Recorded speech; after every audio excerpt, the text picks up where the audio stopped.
Okay, that brings us to a great point, okay? Because last week, Laz was pretty firm in his convictions in the fact that Silverstone and Hungary were very different racetracks. And so he hedged that McLaren might take a little bit of a step back from the pace that we saw in Silverstone.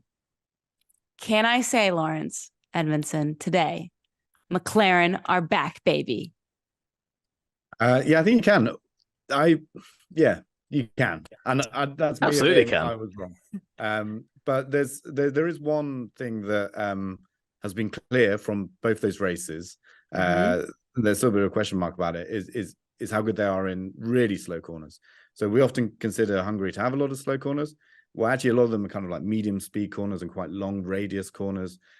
So they're not typical of, say, like a street track like Singapore or something like that. Lando was talking about this exact thing. He's saying that, they rarely go into second gear when they go down the gearbox into a corner.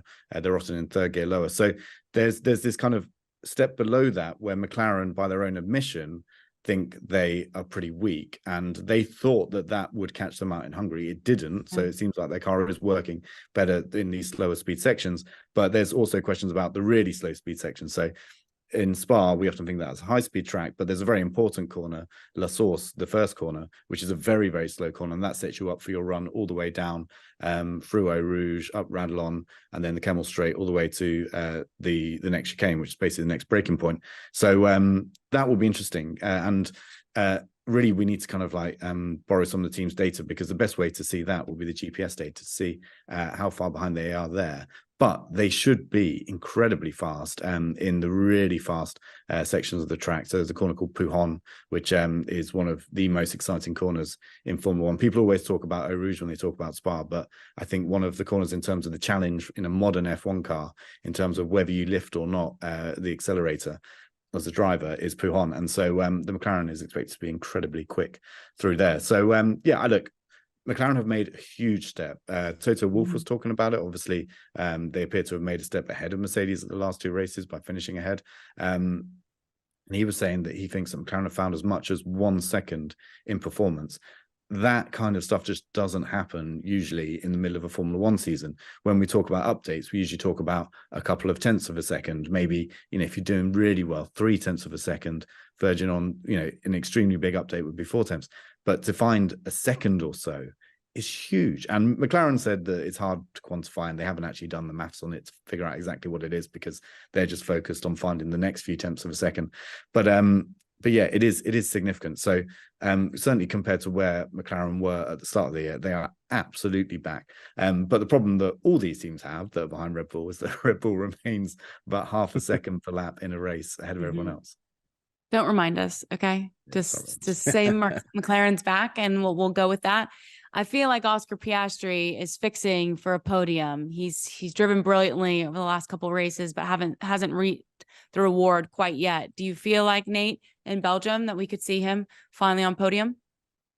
Yeah, I hope so, because I think you're absolutely right. I think he's been fantastic, and he did drop off the pace. I think you could see the difference between Lando and Piastri in terms of where they are right now. In terms of that kind of, after that mega start Piastri had, his pace did kind of drop away, but really impressed with him. I mean, Silverstone, he should have had it. And I think that, for a driver, and you can kind of see this with Lando and the win that he didn't get in Sochi, I think it's really always really important that a driver ticks off achievements like this, podium, win, just, when they're there, when they have that opportunity, so it doesn't become a thing that they're saddled with. But yeah, he's been great, and I'm really impressed. And we mentioned it, we talked about it last year, Zach Brown, the lengths he went to get Piastri, but looks completely justified now. Obviously, he's still a rookie, and I think there's still a lot of improvement to do. And at the moment, if you said who's the better driver, it's clearly Lando. Lando's got the experience and the racecraft, etc. But Piastri's come in, and he's one of these kids that we've talked about before that is just baffling, because he just does not seem really that fazed by anything. Verstappen's very similar to him. Lando's a bit similar. They kind of they've been racing so long, and they're so confident in their abilities that there's just you can't see any weakness in there in outwardly what they give you. So yeah, I think he's going to have a very, very good career. And McLaren, for ages, I've been saying Mercedes have the best driver lineup, but give that lineup a couple seasons and a couple podiums and wins under their belt, and I think we'll be calling it the McLaren team. But a little way to go before we're there yet. But I think that's where the potential is in that team. Definitely. One thing to Two note ver- about Piastri sorry, Katie, just we're on the subject of Piastri. In Hungary, he had floor damage, so he went over a curb somewhere, which is why his pace dropped off so dramatically, and also why they think he struggled with the tires a bit. There was a little bit of him perhaps pushing too hard too early on the tires as well, which is something which comes with experience.